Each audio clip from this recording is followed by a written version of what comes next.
Face reality, people. Movies are dead. Games are dead. Narrative? Dead. Media is nothing but neural trigger response and viral conditioning. Wait, what are you two talking about?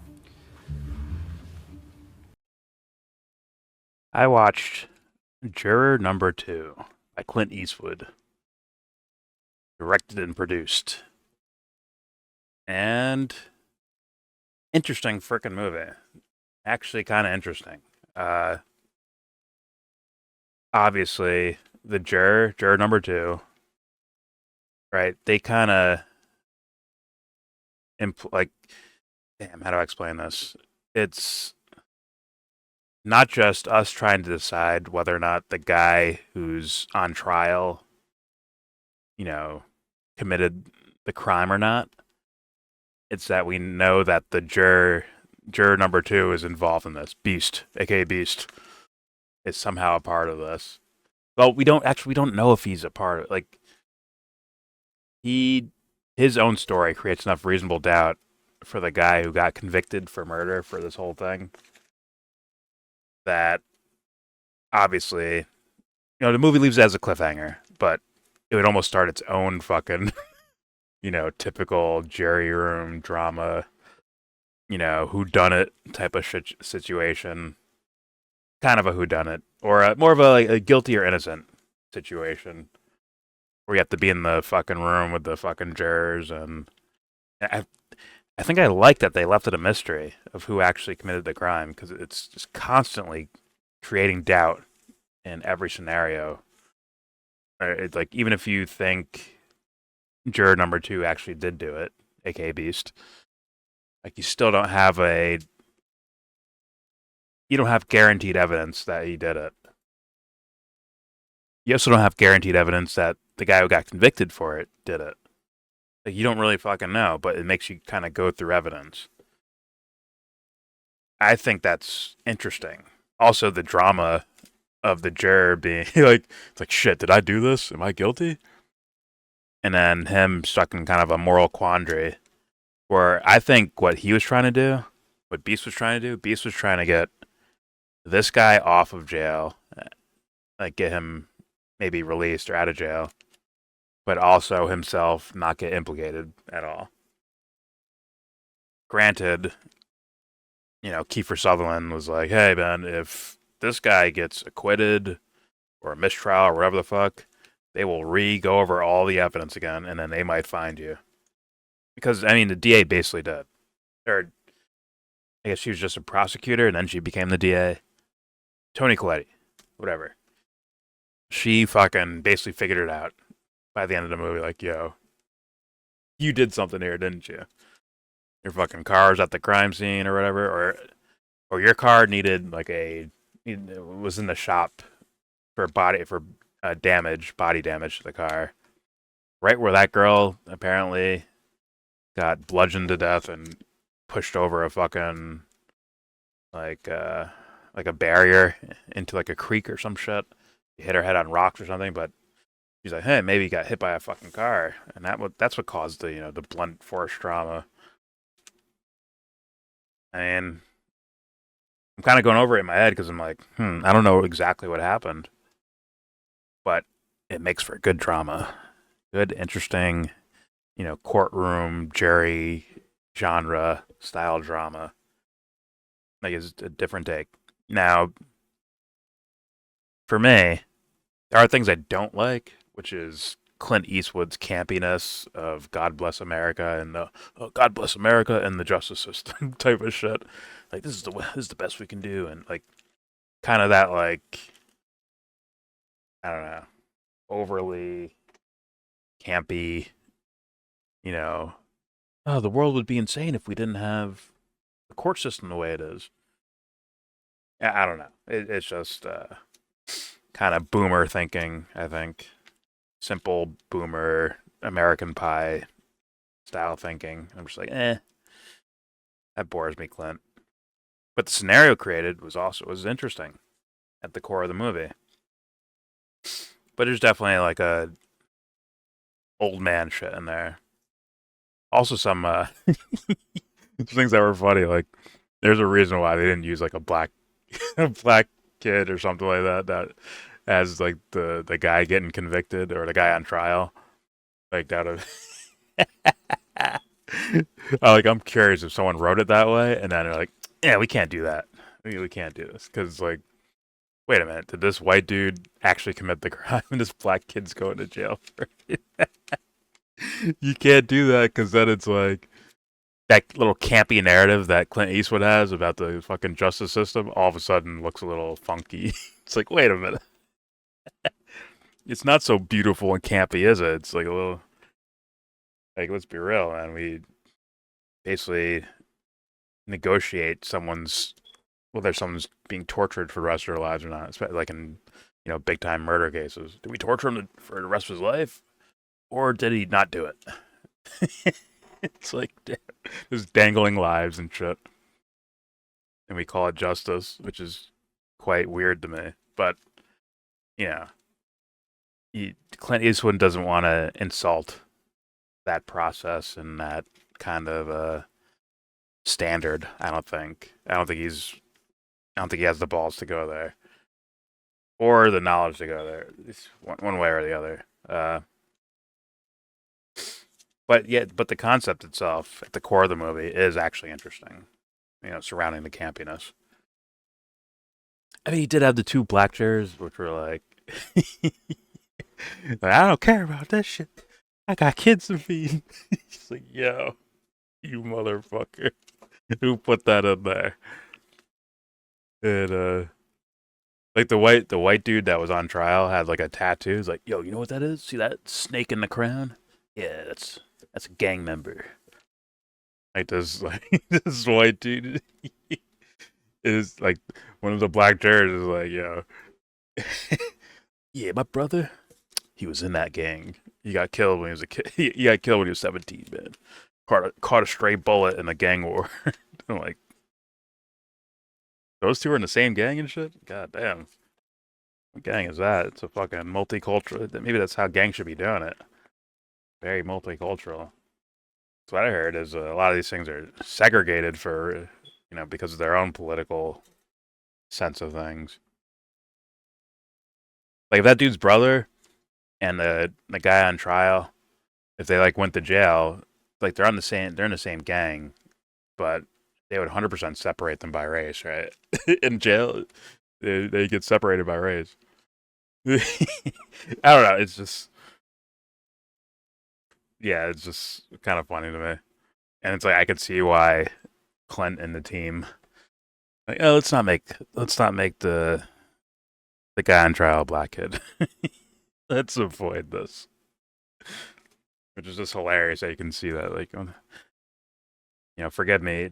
As a reviewer, I like to see how the hot dogs are made, and then I like saying what I think or what are possibilities while describing such hot dog guts to people. And maybe it makes someone squirm, but like, sorry, it is what it is. But all right, back to the movie. Yeah, I thought it was an interesting concept, and it's really can be like a thriller. Like it holds your attention. Well, it held my attention, and I'm sitting here guessing in different directions. Like they reveal a little bit more as the movie keeps going. They keep revealing more and more and more. Some things aren't. I don't think were done so well. Like the DA or the future DA, the prosecutor is like she's looking for cars that had damage on it. All right, or any cars that may fit being in the area, but also have like damage on them, right? Because if it was a hit and run, the car would have damage on it, right? The fact that she didn't know that was fucking juror number 2, aka Beast. Like the dude's like an alcoholic, right? He goes to AA. He's not a current alcoholic, like he's recovering alcoholic, and right, the reason why he had to do things like community service and go to AA meetings and all that shit was because he wrapped his car. It's like intoxication level through the fucking roof, drunk as shit, and he fucking wraps his car around a tree. And it's like, wouldn't that guy be on file? Like, so when you look up the owner of the car that you're looking for, why wouldn't you see juror number two's picture there? And then that would essentially throw the case out. Not that the prosecutor was she's trying to win the case so that she can win being DA later, right? Which is what happens. But at the same time, it looked like near the end of the movie, she's feeling more compelled to like, damn, I need to see the other side of this instead of just taking the W, taking the win in the case and walking away. I need to consider this for the sake of in God we trust, in the truth, and all that campy shit, right? I serve the people, like campiness. All those reasons are why she started investigating more into the case itself, and like, was this guy innocent? Maybe he was innocent. And for some reason, I guess she didn't have the name and picture of the owner of the car and a guy on file. Like she didn't know till the end that was juror number two. Like after the case is over already, I think. So it's like, what the freak? Don't you have resources there, bro? You couldn't figure that out, or you couldn't. There's no picture attached to this thing. There's no I'm sure you got the VIN number or something, right?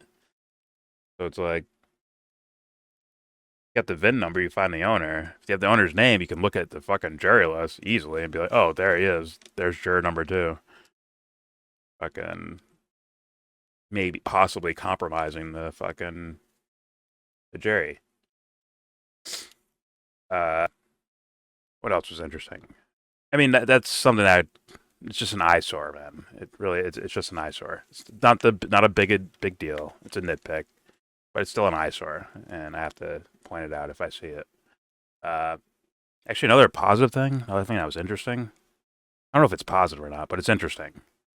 It's that this dude, you would think, with all the campiness in the movie and Clint Eastwood directing, you would think that juror number two would end up confessing and just, or at some point, confess and be like, damn, I did it. I mean, he kind of does confess to the new DA, aka the prosecutor. Kind of did confess to her in his own way. I don't know why he would do that, but he did. But like, he was almost like, yeah, I know I probably did something, but I'm trying to get away with it. All for the sake of, because he has a kid now, I guess. I guess that's his reason for, I guess, like, he went from like being absolutely nervous about like, shit, did I do something here? And fuck, maybe we need to give this defendant a chance. Maybe he's not just guilty. He went from that to full blown like, well, fuck him. I need to protect myself. Fuck him. I got a kid now, bro. I'm protecting my family. Which was like an interesting take.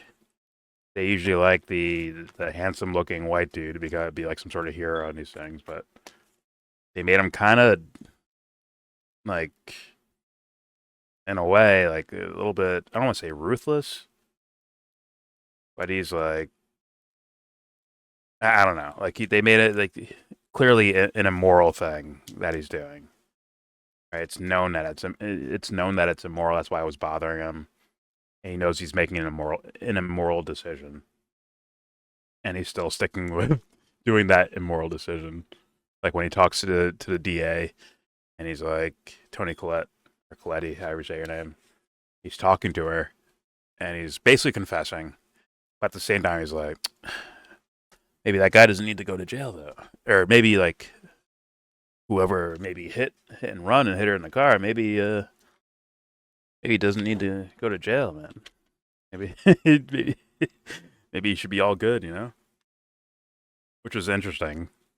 Usually they play heavenly sounds while the white guy confesses to the crime he may or may not have committed, and then at the end they're like, "Oh, he didn't actually do it. Oh, yay! Praise the Lord. He's a good guy, like we wanted." It's like, I don't know. That was interesting.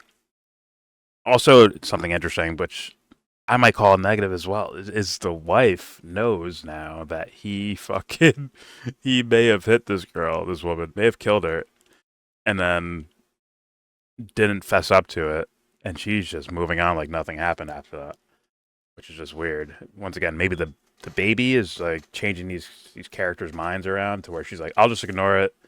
Fuck it. We have a kid now. It's all good. Like, fuck this. Kid needs a daddy. We're not gonna let you go to jail. Forget about it. But she's not even like, I don't know. They're like happily playing with the baby together. I'm thinking like, doesn't she have any thoughts or doubts or like, hey man, you might have killed someone and you're gonna let someone else sit in prison for life over that. So I mean, I guess I would call that a negative in the movie. That'd be a negative for me. Unless she just truly believes he didn't do it, and she was more concerned about him whether he drank or not, which he didn't, as far as I know.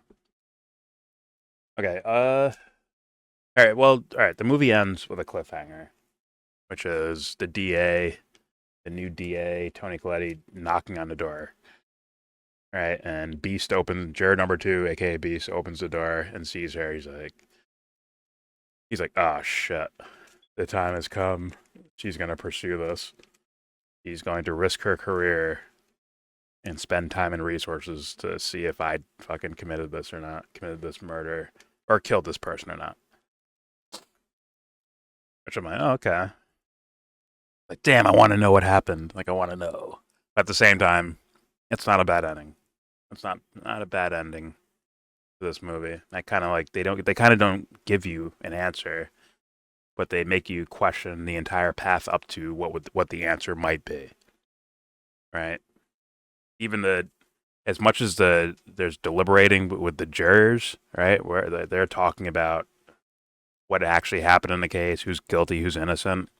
We are doing the same thing as an audience with the court case that's in the movie, and also the bigger case that's outside of that's outside of the jury room in the movie, right? Because we have more information. We see that this guy, this juror number 2, could have done it. So we're kind of, as an audience, deliberating, which I find interesting. It's not bad. All right, I spent way too much time reviewing this and just, rambling in circles like I normally do. Okay, do I recommend this movie? I fucking do. 100% I recommend this movie. Once again, you can if you can get around the campiness, unless campiness is your thing. But if you can get around the campiness for what our justice system is, in God we trust and God bless America, if you can get around that, I think there's a solid movie here. Kudos to Clint Eastwood. Not the greatest movie, but solid. My grade? I'm going to give this a 7.6. 7.6 out of 10. A pretty creative movie. Unless movies like this have existed already when it comes to like, crimes and who committed the crime and, us seeing the jury's perspective and you have to, as an audience, try kind of like figure out what's happening. I thought this was like a unique take on it. And you know what? I say kudos for that. At the same time, is it the greatest movie ever? No. But it's still solid. I think it's above average. They might even throw this motherfucker into winning awards, to be real with you. But I'll give Clint Eastwood's name more credit than the movie itself. Even though it's a solid movie. It's a solid movie. But I'm sure maybe at some point there should be better movies. But it is what it is. All right, I recommend 7.6 out of 10. Solid movie. Enjoy it. Juror number 2.